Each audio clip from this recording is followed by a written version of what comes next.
papers, Hindi and English versions, under Article 281 of the Constitution, Report for 2026 to 2031, Volume 1, Main Report of the 16th Finance Commission. 2. Report for 2026-2031, Volume 2, Annexures of the 16th Finance Commission. Number 3.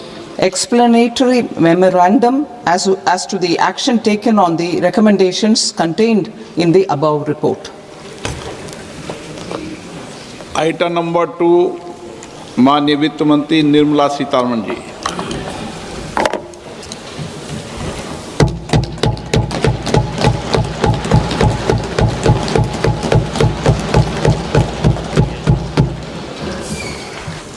Honorable Speaker, sir, on the sacred occasion of Magh Purnima and the birth anniversary of Guru Ravidas, I present the budget for the year 2026-2027. Since we assumed office 12 years ago, India's economic trajectory has been marked by stability, fiscal discipline, sustained growth, and moderate inflation. This is the result of conscious choices we have made, even in times heightened uncertainty and disruption. Our government, led by Honorable Prime Minister Modi, has decisively and consistently chosen action over ambivalence, reform over rhetoric, and people over populism. We have pursued far-reaching structural reforms, fiscal prudence and monetary stability, whilst maintaining a strong thrust on public investment. Keeping Atmanirbharta as a lodestar, we have built domestic manufacturing capacity, energy security, and reduced critical import dependencies. Simultaneously, we have ensured that citizens benefit from every action of the government, undertaking reforms to support employment generation, agricultural productivity, household purchasing power, and universal services to people. These measures have delivered a high growth rate of around 7% and helped us make substantial strides in poverty reduction and improvement in the lives of our people.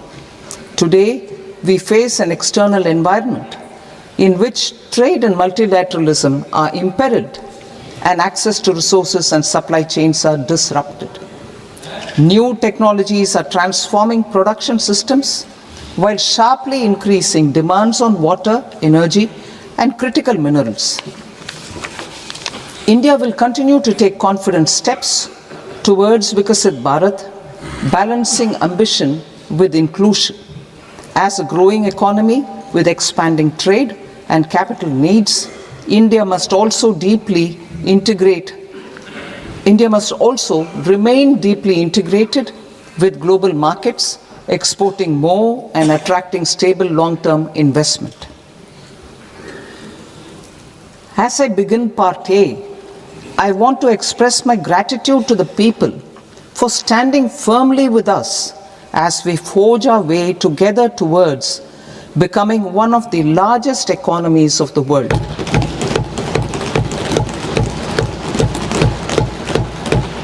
Our aim is to transform aspiration into achievement and potential into performance as we ensure that the dividends of growth reach every farmer, the scheduled caste, the scheduled tribes, the nomads, the youth, the poor, and the women.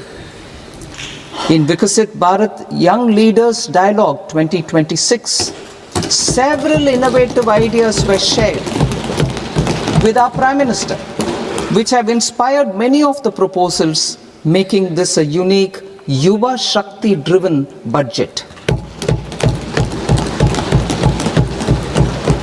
Our government's sankalp is to focus on our poor, underprivileged, and the disadvantaged.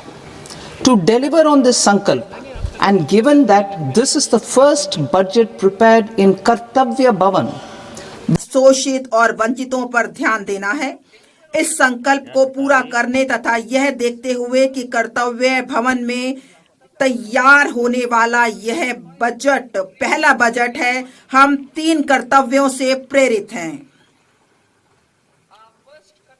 हमारा पहला कर्तव्य उत्पादकता और प्रतिस्पर्धा को बढ़ाते हुए आर्थिक विकास को तेज और सतत बनाए रखना तथा विश्व में बदल रही परिस्थितियों का सामना करने की क्षमता को विकसित करना है। हमारा दूसरा कर्तव्य हमारे लोगों की आकांक्षाओं को पूरा करना और उनकी क्षमताओं का निर्माण करना है ताकि वे भारत की समृद्धि के विकास में मजबूत सहयोगी बन सकें। हमारा तीसरा कर्तव्य जो सबका साथ सबका विकास के हमारे दृष्टिकोण के अनुरूप है, यह सुनिश्चित करना है कि अर्थपूर्ण भागीदारी के लिए प्रत्येक परिवार, समुदाय, प्रदेश और क्षेत्र की पहुंच संसाधनों, सुविधाओं और अवसरों तक हो। इस त्रिआयामी दृष्टिकोण के लिए एक सहायक परिवेश की आवश्यकता होगी। पहली आवश्यकता ढांचागत सुधारों की गति को निरंतर, अनुकूलन और प्रगतिशील बनाए रखना है। दूसरा, एक मजबूत और समुत्थानशील वित्तीय क्षेत्र, बजट जुटाने, दक्षतापूर्ण पूंजी आवंटन तथा जोखिमों के प्रबंधन का आधार है। तीसरा, आर्टिफिशियल इंटेलिजेंस एप्लीकेशन सहित अति उन्नत प्रौद्योगिकियां सुशासन में सहायक बन सकती हैं। सुधार एक्सप्रेस। हमारी सरकार ने रोजगार के सृजन, उत्पादकता को बढ़ाने तथा विकास में तेजी लाने की दिशा में व्यापक आर्थिक सुधार किए हैं। वर्ष 2025 में स्वतंत्रता दिवस पर प्रधानमंत्री जी की घोषणा के पश्चात 350 से अधिक सुधारों को शुरू किया गया है। इसमें जीएसटी का सरलीकरण, श्रम संहिताओं को अनुसूचित करना तथा अनिवार्य गुणवत्ता नियंत्रण आदेशों को युक्ति संगत बनाना शामिल है। उच्च स्तरीय समितियां गठित की गई हैं तथा इसके साथ साथ केंद्र सरकार राज्य सरकारों के साथ मिलकर विनियमन हटाने तथा अनुपालन संबंधी अपेक्षाओं में कमी लाने की दिशा में काम कर रही है।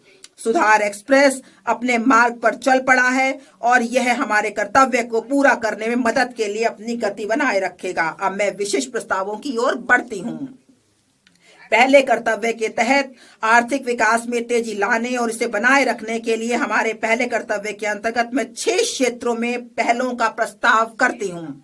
पहला, 7 रणनीतिक और अग्रणी क्षेत्रों में विनिर्माण को तेज करना। 2, विरासत के औद्योगिक क्षेत्रों का कायाकल्प करना। 3, चैंपियन एमएसएमई का निर्माण करना। 4, अवसंरचना को सशक्त प्रोत्साहन प्रदान करना। 5, दीर्घकालिक ऊर्जा सुरक्षा और स्थायित्व सुनिश्चित करना। 6, शहर आर्थिक क्षेत्र विकसित करना।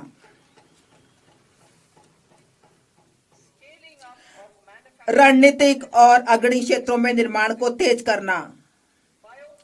बायोफार्मा शक्ति मतलब ज्ञान, प्रौद्योगिकी एवं नवाचार के माध्यम से स्वास्थ्य सेवा के लिए रणनीति।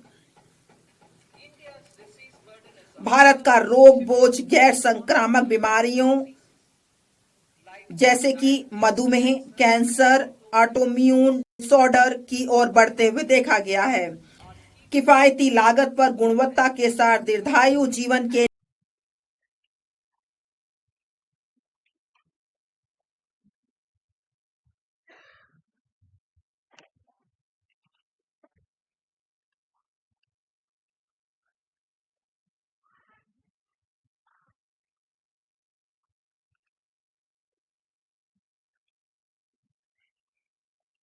जैविक और जैव समृद्ध के घरेलू उत्पादन हेतु परिवेश का निर्माण होगा।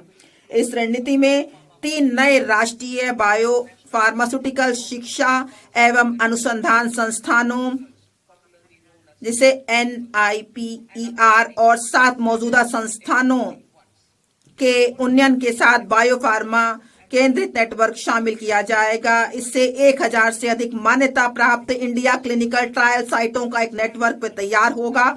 हम वैश्विक मानकों और अनुमोदन समय सीमा को पूरा करने के लिए एक समर्पित वैज्ञानिक समीक्षा संवर्ग और विशेषज्ञों के माध्यम से केंद्रीय औषधि मानक नियंत्रण संगठन को सुदृढ़ बनाने का प्रस्ताव करते हैं। इंडिया सेमीकंडक्टर मिशन 1.0 ने भारत की सेमीकंडक्टर क्षेत्र की क्षमताओं का विस्तार किया है। इससे आगे बढ़ते हुए हम उपकरण और सामग्रियों के उत्पादन, पूर्ण सुसज्जित भारतीय आईपी डिजाइन तथा आपूर्ति श्रृंखलाओं को मजबूत करने के लिए ISM 2.0 का शुभारंभ करेंगे। हम उद्योग को विकसित करने तथा कुशल जनशक्ति तैयार करने हेतु उद्योग आधारित का भी करेंगे। अप्रैल 2025 में 22,919 करोड़ के परिव्यय के साथ आरंभ की गई इलेक्ट्रॉनिक घटक निर्माण योजना में पहले ही लक्ष्य में दोगुनी निवेश हुआ है। इस तेजी का लाभ उठाने के लिए हम परिव्यय को बढ़ाकर 40,000 करोड़ करने का प्रस्ताव करते हैं।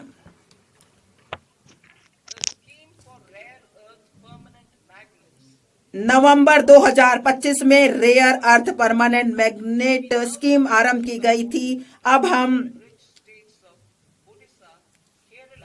खनन, प्रसंस्करण, अनुसंधान और विनिर्माण को बढ़ावा देने के लिए समर्पित दुर्लभ खनिज कॉरिडोर स्थापित करने हेतु खनिज संपन्न राज्यों ओडिशा, केरल, आंध्र प्रदेश और तमिलनाडु की सहायता करने का प्रस्ताव करते हैं। घरेलू रासायनिक उत्पादन बढ़ाने और निर्यात निर्भरता कम करने के लिए हम क्लस्टर आधारित प्लग एंड प्ले मॉडल के आधार पर एक चुनौती मार्ग के माध्यम से 3 समर्पित रासायनिक पार्कों की स्थापना में राज्यों की मदद के लिए एक योजना का शुभारंभ करेंगे।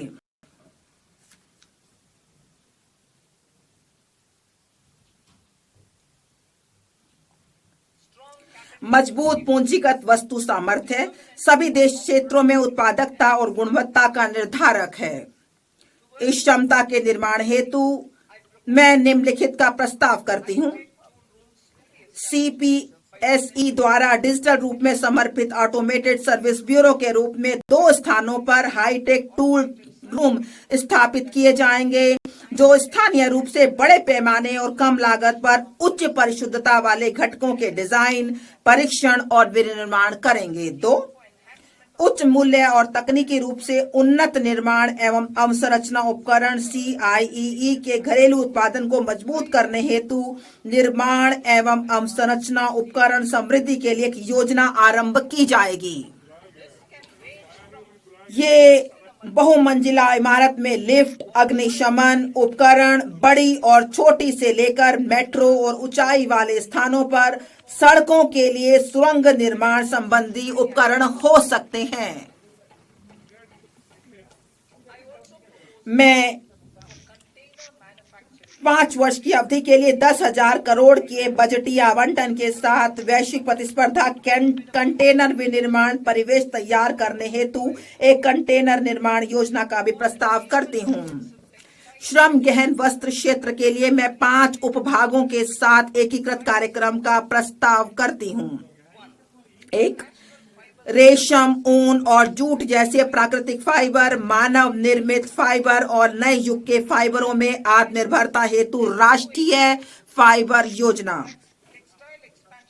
मशीनरी प्रौद्योगिकी यूनियन और सामान्य प्रशिक्षण एवं प्रमाणन केंद्रों के लिए पूंजीगत सहायता के साथ पारंपरिक क्लस्टरों के आधुनिकीकरण के लिए वस्त्र विस्तार एवं रोजगार योजना। 3, मौजूदा योजनाओं को एकीकृत एवं सुदृढ़ करने और बुनकरों एवं कारीगरों के लिए लक्षित सहायता सुनिश्चित करने के लिए राष्ट्रीय हथकरघा एवं हस्तशिल्प कार्यक्रम।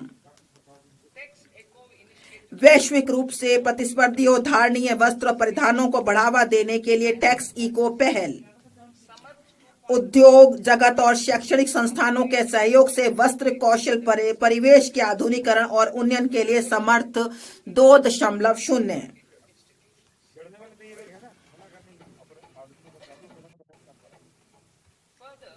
इसके अलावा मैं प्रस्ताव करती हूं कि चुनौती मोड में मेगा टेक्सटाइल पार्क स्थापित किए जाएंगे। वे तकनीकी टेक्सटाइल के मूल्यवर्धन पर भी ध्यान केंद्रित कर सकते हैं। मैं खादी, हथकरघा और हस्तशिल्प को सुदृढ़ करने के लिए महात्मा गांधी ग्राम स्वराज योजना का शुभारंभ करने का प्रस्ताव करती हूं। इससे वैश्विक बाजार समृद्धता और ब्रांडिंग में सहायता मिलेगी। यह प्रशिक्षण, कौशल, प्रक्रिया और उत्पादन गुणवत्ता को सुसंगत बनाएगा और सहायता प्रदान करेगा। यह हमारे बुनकरों, ग्रामीण उद्योगों, एक जिला एक उत्पाद पहल और ग्रामीण युवाओं को लाभान्वित करेगा। भारत में उच्च गुणवत्ता वाले खेलकूद के सस्ते सामानों के लिए एक वैश्विक केंद्र के रूप में उभरने की संभावना मौजूद है। मैं उपकरण डिजाइन एवं सामग्री विज्ञान में विनिर्माण, अनुसंधान और नवाचार को बढ़ावा देने हेतु खेलकूद के सामानों के लिए एक समर्पित पहल का प्रस्ताव करती हूं। विरासत के औद्योगिक क्लस्टरों का कायाकल्प। मैं अवसंरचना और प्रौद्योगिकी उन्नयन के माध्यम से उनकी लागत, प्रतिस्पर्धात्मकता और दक्षता में सुधार करने के लिए 200 विरासत के औद्योगिक क्लस्टरों को पुनर्जीवित करने के लिए एक योजना शुरू करने का प्रस्ताव करती हूं। चैंपियंस एसएमई का सृजन और सूक्ष्म उद्यमों को सहायता। एमएसएमई को विकास के एक महत्वपूर्ण इंजन के रूप में मान्यता देते हुए मैं चैंपियंस के रूप में उनके विकास में सहायता के लिए एक त्रिआयामी दृष्टिकोण का प्रस्ताव करती हूं। इक्विटी सहायता। मैं भविष्य के चैंपियंस तैयार करने के लिए चुनिंदा मानदंडों के आधार पर उद्यमों को प्रोत्साहित करने के लिए एक समर्पित 10,000 करोड़ की एमएसएमई विकास निधि शुरू करने का प्रस्ताव करती हूं। मैं सूक्ष्म उद्योगों की सहायता को जारी रखने और जोखिम पूंजी तक उनकी पहुंच बनाने के लिए 2021 में स्थापित आत्मनिर्भर भारत निधि में 2000 करोड़ के टॉप अप का भी प्रस्ताव करती हूं। इससे छोटे उद्योगों को सहायता मिलेगी।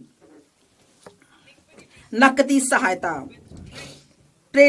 ट्रेड्स के साथ एमएसएमई को 7 लाख करोड़ से अधिक धनराशि उपलब्ध कराई गई है। इसकी पूरी क्षमता का लाभ देने के लिए मैं 4 उपायों का प्रस्ताव करती हूं। 1, केंद्रीय सार्वजनिक क्षेत्र के उद्यमों द्वारा एमएसएमई से सभी खरीद के लिए ट्रेडर्स को लेन देन निपटान प्लेटफॉर्म के रूप में उपयोग करने का निर्देश करना, जिससे यह अन्य कॉरपोरेट के लिए एक मानक बन सके।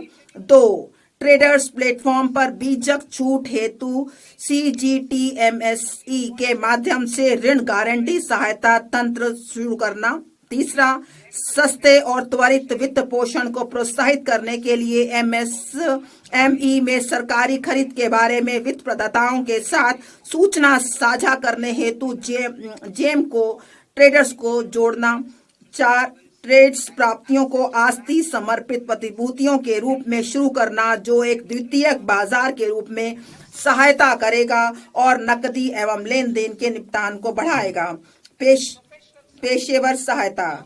सरकार विशेष रूप से टियर 2 और टियर 3 कस्बों में कॉरपोरेट मित्रों का एक संवर्ग तैयार करने के लिए अल्पावधि मॉड्यूलर पाठ्यक्रमों और व्यवहारिक टूल्स की डिजाइन करने हेतु ICAI, ICSSI, ICMAI जैसे पेशेवर संस्थानों को सुविधा प्रदान करेगा। यह प्रमाणित अर्ध पेशेवर एमएसएमई को किफायती लागत पर अनुपालन अपेक्षाओं को पूरा करने में सहायता करेंगे।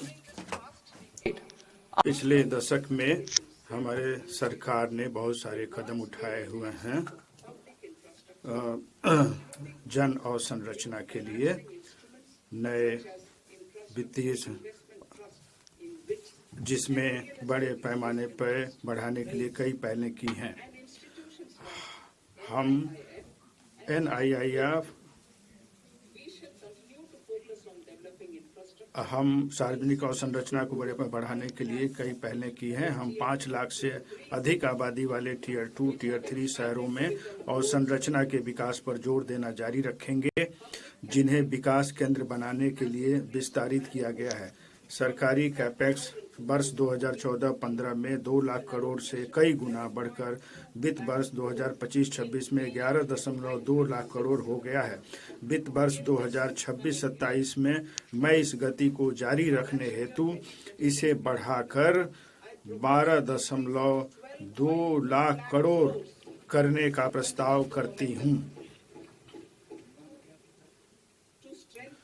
और संरचना विकास और निर्माण चरण के दौरान जोखिमों के संबंध में निजी डेवलपर्स के विश्वास को मजबूत करने के लिए मैं ऋणदाताओं को दूरदर्शिता से सुविचारित आंशिक ऋण गारंटी उपलब्ध कराने हेतु एक अवसंरचना जोखिम गारंटी निधि स्थापित करने का प्रस्ताव करती हूँ। पिछले वर्षों के दौरान REITs परिसंपत्ति मुद्रीकरण के लिए एक सफल उपाय बनकर उभरे हैं। मैं समर्पित REITs की स्थापना के माध्यम से CPSE की महत्वपूर्ण रियल एस्टेट परिसंपत्तियों की रिसाइकलिंग में गति लाने का प्रस्ताव करती हूँ। कार्गो के पर्यावरण अनुकूल आवागमन को बढ़ावा देने के लिए मैं निम्नलिखित प्रस्ताव करती हूँ। पूर्व में डानकुनी से पश्चिम में सूरत को जोड़ते हुए नया समर्पित मालवाहक कॉरिडोर बनाना, तालचर और आंगुल जैसे खनिज समृद्ध क्षेत्रों तथा कलिंगा नगर जैसे औद्योगिक केंद्रों को पारादीप और धमरा पत्तनों से जोड़ने के लिए उड़ीसा में NW5 से शुरू करते हुए अगले 5 वर्षों में 20 नए राष्ट्रीय जलमार्ग NWU शुरू करना। इसके लिए अपेक्षित जनशक्ति तैयार करने के लिए क्षेत्रीय उत्कृष्ट केंद्रों के रूप में प्रशिक्षण संस्थान स्थापित किए जाएंगे। इससे प्रशिक्षण देने और कौशल प्राप्त करने के लिए जल मार्ग के पूरे भाग में युवाओं को लाभ प्राप्त होगा। इसके अलावा अंतर्देशीय जलमार्गों की जरूरतों को पूरा करने के लिए बनारस और पटना में एक जहाज मरम्मत सुविधा भी स्थापित की जाएगी। अंतर्देशीय जलमार्गों और तटीय पोत परिवहन का हिस्सा 6% से बढ़ाकर 2047 तक 12% करने के लिए रेल और सड़क परिवहन से मॉडल शिफ्ट को प्रोत्साहित करने के लिए एक तटीय कार्गो प्रोत्साहन स्कीम का शुभारंभ करना। अंतिम छोर और दूर दराज के क्षेत्रों को जोड़ने और पर्यटन को बढ़ावा देने के लिए मैं समुद्री विमानों के स्वदेशी निर्माण को प्रोत्साहन करने का प्रस्ताव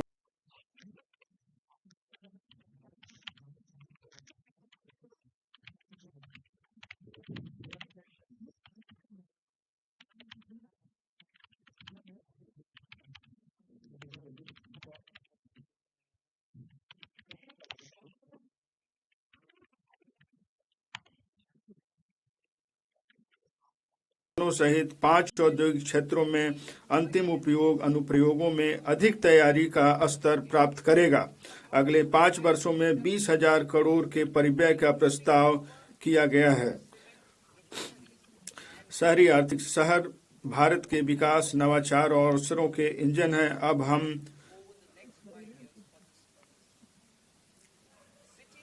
शहरी आर्थिक क्षेत्र शहर भारत के विकास, नवाचार और अवसरों के इंजन हैं।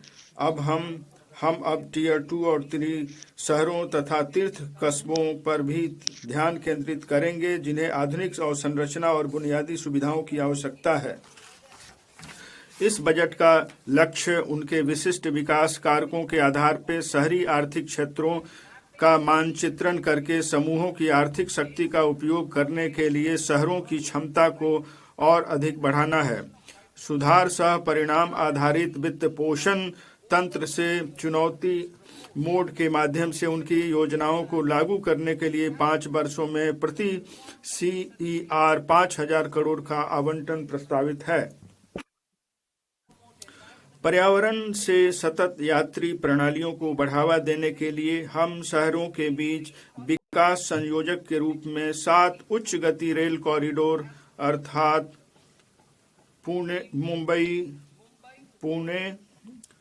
पुणे से हैदराबाद, हैदराबाद बेंगलुरु, हैदराबाद चेन्नई बेंगलुरु, दिल्ली वाराणसी और वाराणसी सिल्लीगुड़ी विकसित करेंगे।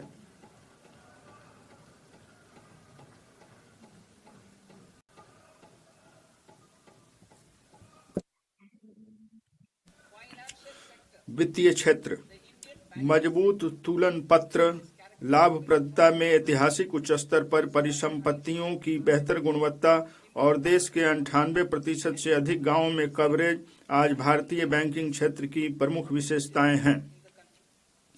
इस समय हम इस क्षेत्र के सुधार प्रेरित विकास पथ को जारी रखने के लिए जरूरी उपायों के भविष्यवादी रूप से मूल्यांकन करने के लिए बेहतर स्थिति में हैं। मैं वित्तीय स्थायित्व, समावेशन और उपभोक्ता संरक्षण को सुरक्षित करते हुए भारत के अगले चरण की विकास जरूरतों के अनुरूप इस क्षेत्र की व्यापक समीक्षा करने के लिए मैं विकसित भारत के लिए बैंकिंग पर उच्च स्तरीय समिति गठन करने का प्रस्ताव करती हूँ। ऋण संवितरण और औद्योगिक प्रौद्योगिकी अपनाने के लिए स्पष्ट लक्ष्यों के साथ विकसित भारत के लिए NBFC हेतु विजन तैयार किया गया है।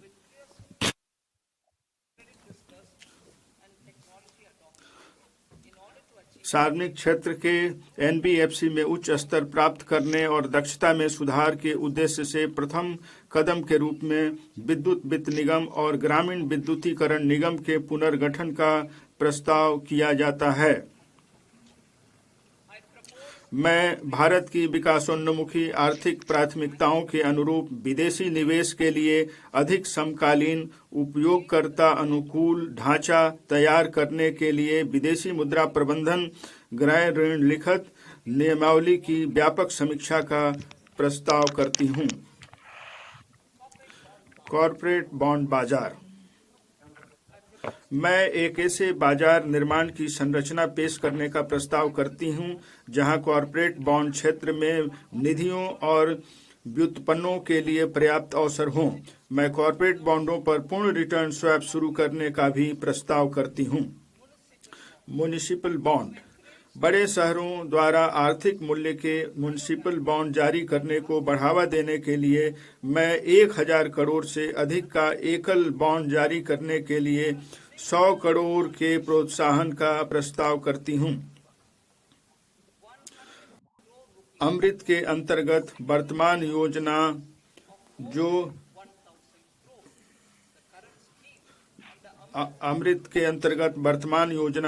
200 करोड़ अमृत के अंतर्गत वर्तमान योजना जो 200 करोड़ तक के बॉन्ड जारी करने पर प्रोत्साहन प्रदान करती है, यह भी छोटे और मध्यम कस्बों को सहायता प्रदान करने के लिए जारी रहेगी। व्यापार करने की सुगमता भारत के बाहर निवासी व्यक्तिगत व्यक्ति PROI को पोर्टफोलियो निवेश योजना के माध्यम से सूचीबद्ध भारतीय कंपनियों की इक्विटी लिखतों में निवेश करने की अनुमति होगी। इस योजना के अंतर्गत सभी व्यक्तिगत PROI के लिए समग्र निवेश को वर्तमान के 10% से 24% करने के साथ किसी व्यक्तिगत PROI के लिए निवेश सीमा को 5% से बढ़ाकर 10% करने का भी प्रस्ताव है। AI सहित उभरती प्रौद्योगिकियां 21वीं सदी प्रौद्योगिकी प्रेरित है। प्रौद्योगिकी का अंगीकरण सभी लोगों के हित के लिए है। खेतों में किसानों, स्टेम में महिलाओं, कौशल वृद्धि के लिए इच्छुक युवाओं और दिव्यांग जनों के लाभ हेतु नए अवसर। सरकार ने AI मिशन, राष्ट्रीय क्वांटम मिशन, अनुसंधान नेशनल रिसर्च फंड और अनुसंधान विकास एवं नवाचार निधि के माध्यम से नई प्रौद्योगिकियों को सहायता प्रदान करने के लिए अनेक कदम उठाए हैं। हमारा दूसरा कर्तव्य आकांक्षाओं को पूरा करना और क्षमता निर्माण है।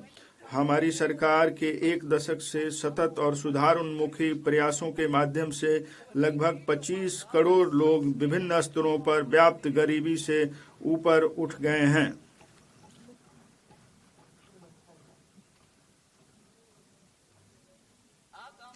इसलिए हमारी सरकार ने निम्नलिखित उपायों से युवा भारत की आकांक्षाओं को पूरा करने का मार्ग प्रशस्त करने के लिए सेवा क्षेत्र पर फिर से जोर देने का निर्णय लिया है।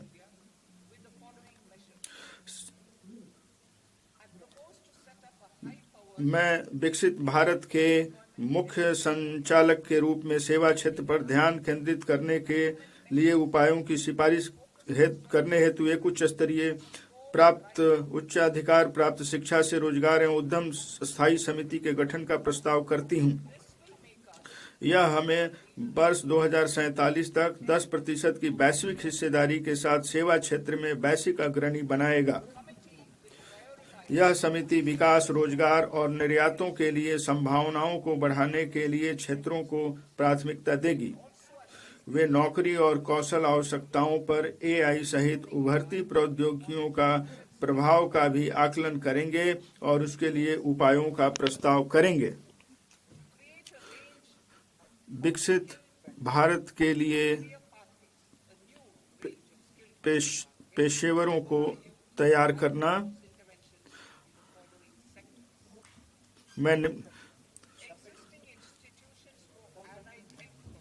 हमारे युवाओं के लिए कुशल कैरियर मार्ग की एक नई श्रृंखला तैयार करने के लिए मैं निम्नलिखित क्षेत्रों में पहल करने का प्रस्ताव करती हैं। संबद्ध स्वास्थ्य सेवा पेशेवरों के लिए मौजूदा संस्थानों का उन्नयन किया जाएगा। निजी तथा सरकारी क्षेत्रों में नए HMC संस्थान की स्थापना की जाएगी। इसमें optometry, radiology, anaesthesia, auto applied psychology और व्यवहार संबंधी स्वास्थ्य सहित 10 चयनित विषय क्षेत्रों को शामिल किया जाएगा और अगले 5 वर्षों में 1 लाख AHP जोड़े जाएंगे। वृद्धों की चिकित्सा और संबद्ध देखभाल सेवाओं को शामिल करते हुए एक मजबूत देखभाल सेवा परिवेश बनाया जाएगा। देखभाल सेवा और स्वास्थ्य, योग, मेडिकल और सहायता उपकरणों का प्रचालन जैसे संबद्ध कौशलों का संयोजन करके बहु कौशल देखभाल सेवा प्रदाताओं को प्रशिक्षित करने के लिए अनेक NSU कार्यक्रमों का विकास किया जाएगा। आने वाले वर्षों में 1.5 लाख देखभाल सेवा प्रदाताओं को प्रशिक्षित किया जाएगा। चिकित्सा मूल्यवर्धन केंद्र। भारत को चिकित्सा पर्यटन क्षेत्र सेवा केंद्र के रूप में बढ़ावा देने के लिए मैं निजी क्षेत्र की साझेदारी में 5 क्षेत्रीय चिकित्सा केंद्रों की स्थापना के लिए राज्यों को सहायता प्रदान करने के लिए एक योजना शुभारंभ करने का प्रस्ताव करती हूँ। ये केंद्र एकीकृत स्वास्थ्य सेवा परिसरों के रूप में सेवा प्रदान करेंगे, जिसमें चिकित्सा, शैक्षिक और अनुसंधान सुविधाएं होंगी।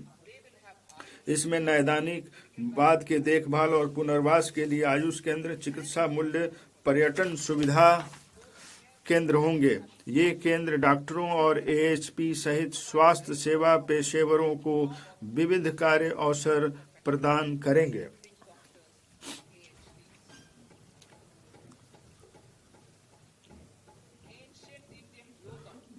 प्राचीन चिकित्सा पद्धति। विश्व के विभिन्न भागों में पहले से सम्मान प्राप्त प्राचीन भारतीय योग को व्यापक वैश्विक पहचान तब मिली जब माननीय प्रधानमंत्री इसे UN में लेकर गए। कोविड के पश्चात आयुर्वेद को भी सम्मान, वैश्विक स्वीकार्यता और पहचान मिली है। गुणवत्तापूर्ण आयुर्वेद उत्पादों के निर्माण से औषधीय पौधों की खेती करने वाले किसानों और इनके उत्पादों का प्रशंसन करने वाले युवाओं को मदद मिलती है। बढ़ रही वैश्विक मांगों को कुछ और कदम उठाए जा रहे हैं। मैं 3 नए अखिल भारतीय आयुर्वेद संस्थान स्थापित करने, 2 प्रमाणन परिवेश के उच्च मानकों के लिए आयुष फार्मेसी और औषधि परीक्षण प्रयोगशालाओं का उन्नयन करने और अधिक कुशल कार्मिक उपलब्ध कराने, 3 पारंपरिक दवाओं के लिए साक्ष्य आधारित अनुसंधान, प्रशिक्षण और जागरूकता को बढ़ावा देने के लिए जामनगर में WHO वैश्विक पारंपरिक चिकित्सा केंद्र के उन्नयन का प्रस्ताव करती हूँ। पशुपालन। पशुधन कृषि आय के लगभग 16% का योगदान देता है, जिसमें गरीब और सीमांत परिवार भी शामिल है। पशु चिकित्सा पेशेवरों की संख्या को 20,000 से अधिक करके उनकी उपलब्धता को बढ़ाने के लिए मैं निजी क्षेत्र में पशु रोग विशेषज्ञ और पैरा पशु शल्य महाविद्यालय, पशु अस्पताल, नैदानिक प्रयोगशालाओं और प्रजनन सुविधाओं की स्थापना के लिए एक ऋण संबद्ध पूंजी सब्सिडी सहायता योजना शुरू करने का प्रस्ताव करती हूँ। भारतीय और विदेशी संस्थाओं के बीच सहयोग को भी सुविधाजनक बनाया जाएगा। ऑरेंज अर्थव्यवस्था, भारत का animation, visual effects, gaming, comics. ABGC क्षेत्र एक बढ़ता हुआ उद्योग है जिसमें वर्ष 2030 तक 2 मिलियन पेशेवरों की आवश्यकता होगी। मैं Indian institute of creative technology Mumbai को 15,000 माध्यमिक विद्यालयों और 500 महाविद्यालयों में एबीजीसी कंटेंट क्रिएटर लैब स्थापित करने में सहायता प्रदान करने का प्रस्ताव करती हूँ। भारतीय डिजाइन उद्योग का तेजी से विस्तार हो रहा है, फिर भी भारतीय डिजाइनरों की कमी है। मैं भारत के पूर्वी क्षेत्र में डिजाइन शिक्षा और विकास को बढ़ावा देने के लिए चुनौती मार्ग के माध्यम से एक नए राष्ट्रीय डिजाइन संस्थान की स्थापना का प्रस्ताव करती हूँ। शिक्षा।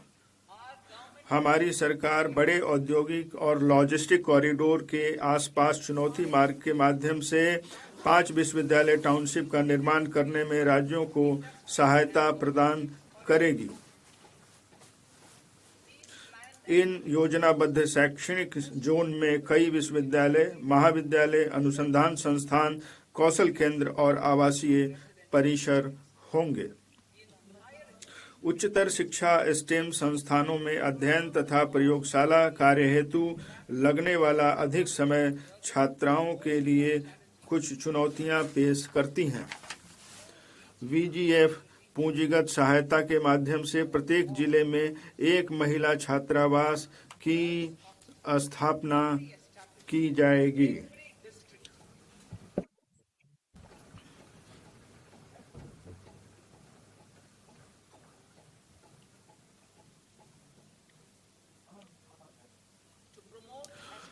गहन अनुभव के माध्यम से खगोल भौतिकी और खगोल विज्ञान को बढ़ावा देने के लिए 4 टेलीस्कोप अवस्थापना सुविधाओं, national large solar telescope, national large optical infrared telescope, Himalayan Chandra telescope और द कॉस्मस 2 प्लेनेटोरियम की स्थापना की जाएगी। पर्यटन के क्षेत्र में रोजगार सृजन, विदेशी मुद्रा आय और स्थानीय अर्थव्यवस्था का विस्तार करने में व्यापक भूमिका निभाने की क्षमता है।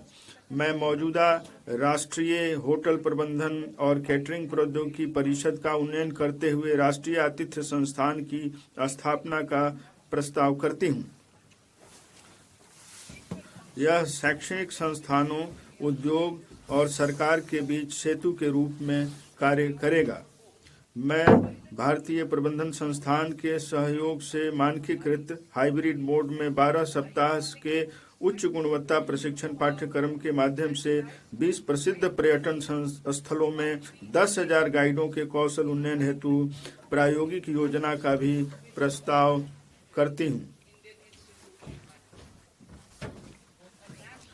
सांस्कृतिक, आध्यात्मिक और विरासत महत्व वाली सभी स्थानों के डिजिटल दस्तावेज तैयार करने के लिए national destination digital knowledge grid की स्थापना की जाएगी।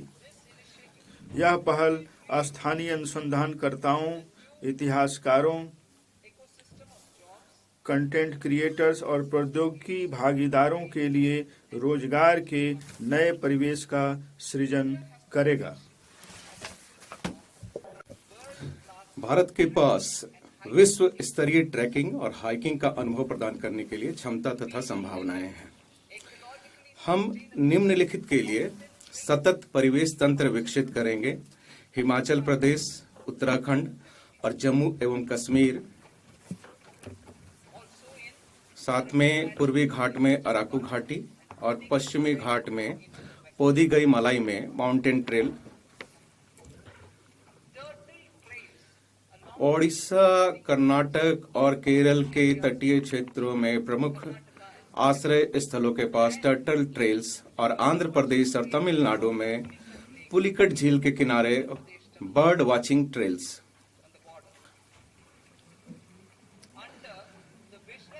माननीय प्रधानमंत्री जी के दूरदर्शी नेतृत्व में हमने वर्ष 2024 में इंटरनेशनल बिग कैट अलायंस की स्थापना की थी।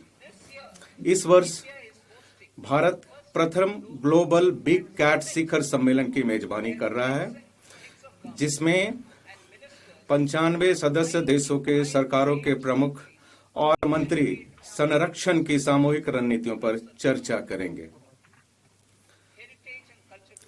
विरासत और संस्कृति पर्यटन। मैं लोथल, धौलावीरा, राखीगढ़ी, आदि चन्नालूर, सारनाथ, हस्तिनापुर और लेह पैलेस जैसे 15 पुरातात्विक स्थलों को जीवंत और अनुभवजन्य सांस्कृतिक गंतव्य के रूप में विकसित करने का प्रस्ताव करती हूं। उत्खनित स्थलों को विशेष वॉकवे के माध्यम से जनता के लिए खोल दिया जाएगा। संरक्षण प्रयोगशालाओं, व्याख्यान केंद्रों और गाइडों की सहायता के लिए तल्लीन करने वाली कथानी रूपन कौशल और प्रौद्योगिकी की शुरुआत की जाएगी। खेलकूद। खेलकूद क्षेत्र कई प्रकार के रोजगार, कौशल और नौकरी के अवसर उपलब्ध कराता है। खेलो इंडिया कार्यक्रम के माध्यम से चल रहे खेलकूद से जुड़ी प्रतिभाओं के सुव्यवस्थित विकास के प्रयासों को आगे बढ़ाते हुए मैं अगले दशक में खेलकूद के क्षेत्र में बदलाव लाने के लिए खेलो इंडिया मिशन शुरू करने का प्रस्ताव करती हूं। यह मिशन निम्नलिखित सुविधाएं प्रदान करेगा। प्रशिक्षण केंद्रों द्वारा समर्थित आधारभूत, माध्यमिक और एलिट स्तरों पर एकीकृत प्रतिभा विकास पाथवे। ख, कोच और सहायक कर्मचारियों का व्यवस्थित तरीके से विकास। ग, खेल विज्ञान और प्रौद्योगिकी के एकीकरण। घ, खेल संस्कृति को बढ़ावा देने और प्लेटफॉर्म उपलब्ध कराने के लिए प्रतिस्पर्धा और लीग का आयोजन। और अंग, प्रशिक्षण और प्रतिस्पर्धा के लिए खेल अवसंरचना का विकास। हमारा तीसरा कर्तव्य विकसित भारत के लिए सबका साथ सबका विकास के हमारे विजन के अनुरूप है। इसके लिए निम्नलिखित के लिए लक्षित प्रयास किए जाने अपेक्षित हैं। छोटे और सीमांत किसानों पर विशेष ध्यान देते हुए उत्पादकता और उद्यमशीलता बढ़ाकर किसानों की आय में वृद्धि करना। ख, आजीविका के अवसर, प्रशिक्षण और उच्च गुणवत्तापूर्ण सहायक उपकरणों तक पहुंच प्रदान करने के माध्यम से दिव्यांगजनों का सशक्तिकरण। ग, मानसिक स्वास्थ्य और ट्रॉमा केयर तक पहुंच सुनिश्चित करने के लिए कमजोर समूहों का सशक्तिकरण। घ, विकास और रोजगार के अवसरों में तेजी लाकर पूर्वोदय राज्यों और पूर्वोत्तर क्षेत्र पर ध्यान केंद्रित करना। मत्स्य पालन। हम निम्नलिखित पहलों की शुरुआत करेंगे। 500 जलाशयों और अमृत सरोवरों के लिए एकीकृत विकास। दूसरा है तटवर्ती क्षेत्रों में मत्स्य मूल्य श्रृंखला को सुदृढ़ करना और स्टार्टअप एवं मत्स्य पालक किसान उत्पादक संगठनों सहित महिला प्रेरित समूहों को बाजार से जोड़ना। पशुपालन। ग्रामीण और शहर के आसपास के परक रोजगार अवसर प्रदान करने के लिए हम उद्यमिता विकास में पशुपालन क्षेत्र को निम्नलिखित माध्यमों से सहायता प्रदान करेंगे। क, ऋण आधारित सब्सिडी कार्यक्रम। ख, पशुधन उद्यमों का संवर्धन और उनका आधुनिकीकरण।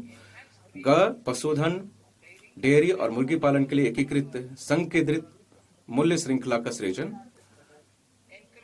और मैं इसको पूरा पढ़ती हूँ।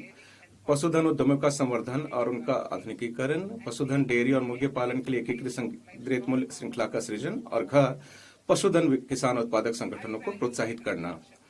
उच्च मूल्य वाली कृषि। कृषि उत्पाद में विविधता लाने, उत्पादकता बढ़ाने, किसानों की आय बढ़ाने और रोजगार के नए अवसर सृजित करने के लिए हम अपने तटवर्ती इलाकों में नारियल, चंदन, कोको, काजू जैसे उच्च मूल्य वाली फसलों को सहायता प्रदान करेंगे। पूर्वोत्तर में अगर के पेड़ों और हमारे पर्वतीय क्षेत्रों में बादाम, अखरोट और खुमानी जैसे गिरीदार फलों को भी सहायता प्रदान करेंगे। भारत विश्व में सबसे बड़ा नारियल उत्पादक देश है। 10 मिलियन किसानों सहित लगभग 30 मिलियन लोग अपनी आजीविका के लिए नारियल पर निर्भर हैं।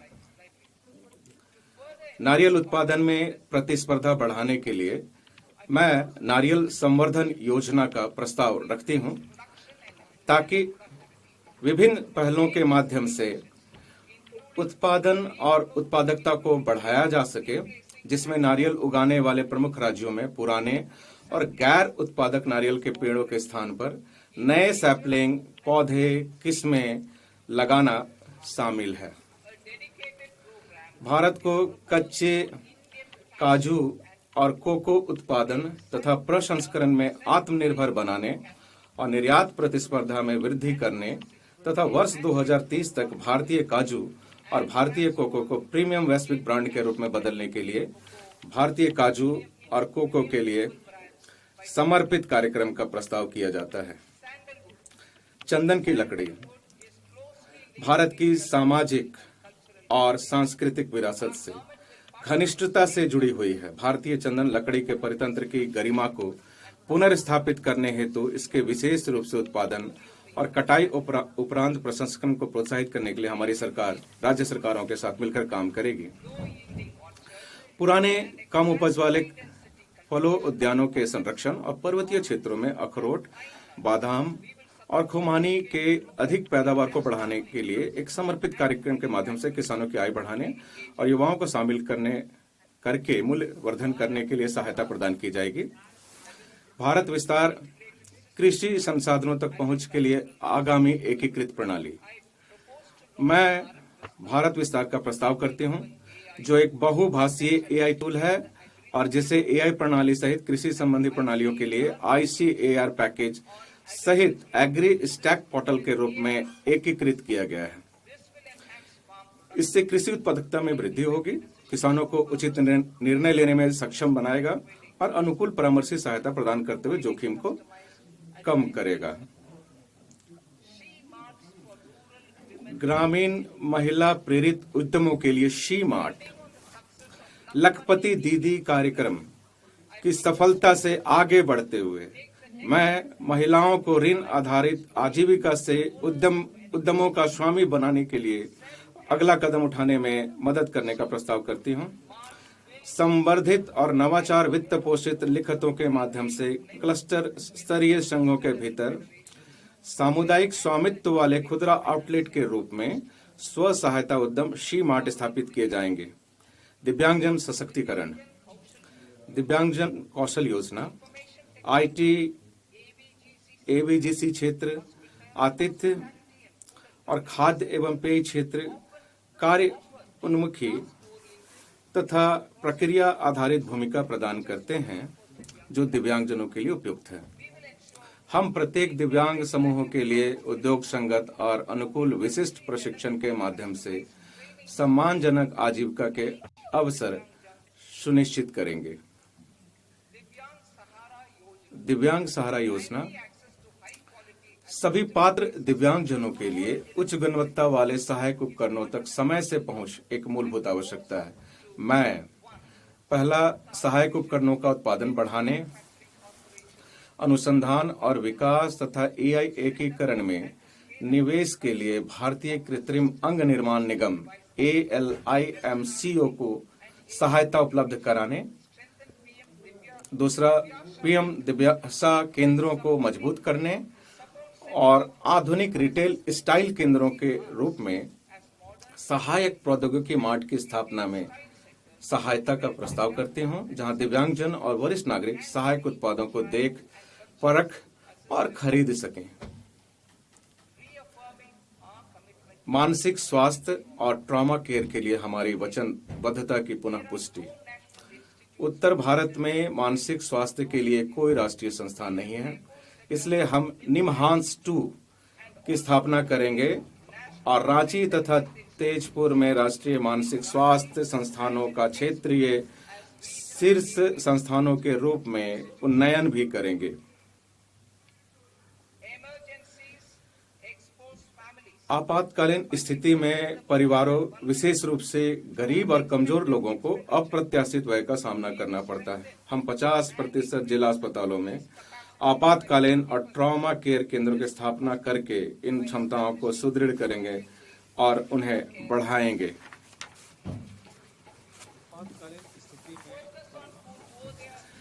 पूर्वोदय राज्यों और पूर्वोत्तर क्षेत्र पर विशेष ध्यान।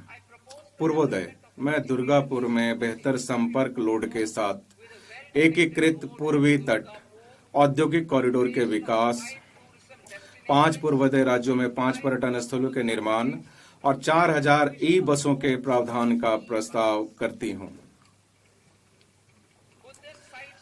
पूर्वोत्तर क्षेत्र में बौद्ध स्थल, पूर्वोत्तर क्षेत्र थेरावड़ा और महायान वज्रयान परंपराओं का सभ्यता संगम है।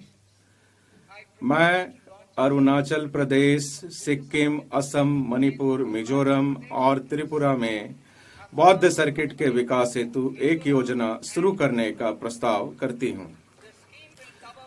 इस स्कीम में मंदिरों और मठों का संरक्षण, तीर्थस्थल भाषांतरण केंद्र, संपर्क एवं तीर्थयात्रियों की सुविधाएं शामिल होंगी। 16वां वित्त आयोग। 16वें वित्त आयोग ने दिनांक 17 नवंबर 2025 को अपनी रिपोर्ट राष्ट्रपति को प्रस्तुत की। संविधान के अनुच्छेद 281 के अंतर्गत दिए गए अध्यादेश के अनुसार सरकार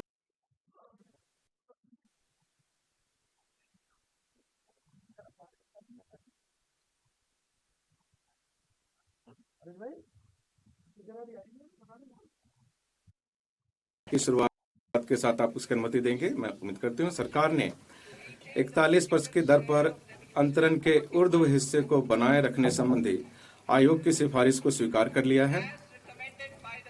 आयोग की सिफारिश के अनुसार मैंने वित्त आयोग अनुदानों के रूप में वित्त वर्ष 2026-27 के लिए राज्यों को 1.4 लाख करोड़ का प्रावधान किया है। इसमें ग्रामीण और शहरी स्थानीय निकाय और आपदा प्रबंधन अनुदान शामिल हैं। राजकोषीय समीकरण। सरकार सामाजिक आवश्यकताओं पर समझौता किए बिना लगातार हमारी राजकोषीय वचनबद्धताओं को पूरा करती रही है।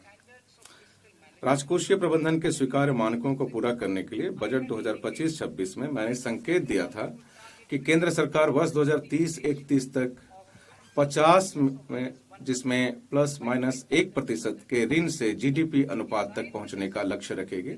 इसके अनुरूप ऋण से जीडीपी अनुपात संशोधित अनुमान 2025-26 में जीडीपी के 56.1% की तुलना में बजट अनुमान 2026-27 में जीडीपी के 55.6% रहने का अनुमान है।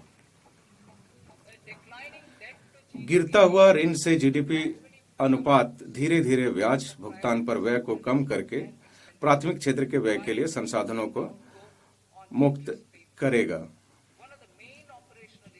ऋण लक्ष्य के लिए एक मुख्य प्रचालनात्मक लिखित राजकोषीय घाटा है।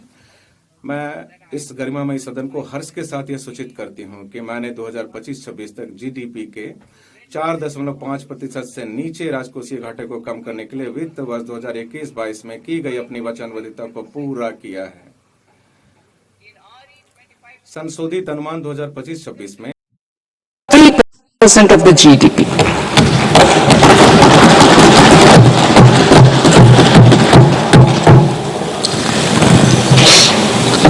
The revised estimates of the non-debt receipts are 34 lakh crore rupees, of which the centre's net tax receipts are 26.7 lakh crore.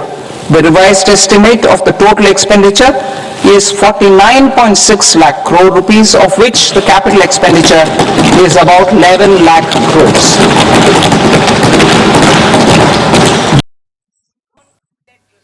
गैर ऋण प्राप्तियों का संशोधित अनुमान 34 लाख करोड़ है, जिसमें से केंद्र की निवल कर प्राप्तियां 26.7 लाख करोड़ है। कुल व्यय का संशोधित अनुमान 49.6 लाख करोड़ है, जिसमें से पूंजीगत व्यय लगभग 11 लाख करोड़ है।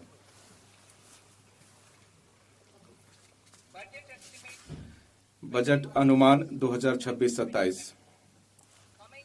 वर्ष 2026-27 की आते हुए गैर ऋण प्राप्तियां और कुल व्यय का अनुमान क्रमशः 36.5 लाख करोड़ और 53.5 लाख करोड़ है।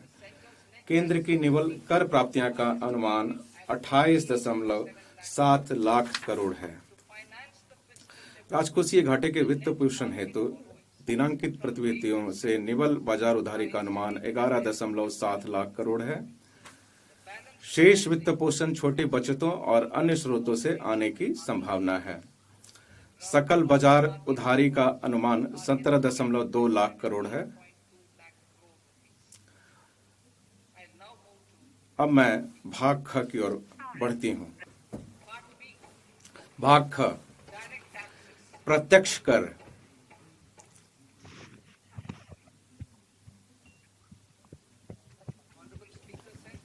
माननीय अध्यक्ष महोदय, अब मैं प्रत्यक्ष करों पर अपने प्रस्ताव प्रस्तुत करूंगी। नया आयकर अधिनियम। जुलाई 2024 में मैंने आयकर अधिनियम 1961 की व्यापक समीक्षा की घोषणा की थी। इसे रिकॉर्ड समय में पूरा कर लिया गया और आयकर अधिनियम 2025 दिनांक 1 अप्रैल 2026 से प्रभावी हो जाएगा। करदाताओं को स्वयं को अपनी अपेक्षाओं से भली भांति परिचित होने के लिए पर्याप्त समय देते हुए इस सरलीकृत आयकर नियमावली और प्रपत्रों को शीघ्र ही अधिसूचित कर दिया जाएगा। प्रपत्र को इस प्रकार पुनः डिजाइन किया गया है कि आम नागरिक इसे बिना किसी कठिनाई के इसका अनुपालन कर सके। जीवन जीने की सुगमता। मैं प्रस्ताव करती हूं कि किसी साधारण व्यक्ति को मोटर दुर्घटना दावा अधिकरण द्वारा अधिनिर्णीत ब्याज को आयकर से छूट दी जाएगी और इस मद में कोई स्रोत पर काटा गया कर नहीं होगा। मैं विदेश यात्रा कार्यक्रम पैकेज की बिक्री पर टीसीएस दर को बिना किसी राशि निर्धारण के मौजूदा 5% और 20% से कम करते हुए 2% करने का प्रस्ताव करती हूं। मैं शिक्षा प्राप्त करने और चिकित्सा उद्देश्यों के लिए उदारीकृत धन प्रेषण योजना के अंतर्गत टीसीएस दर को 5% से कम करके 2% करने का प्रस्ताव करती हूं।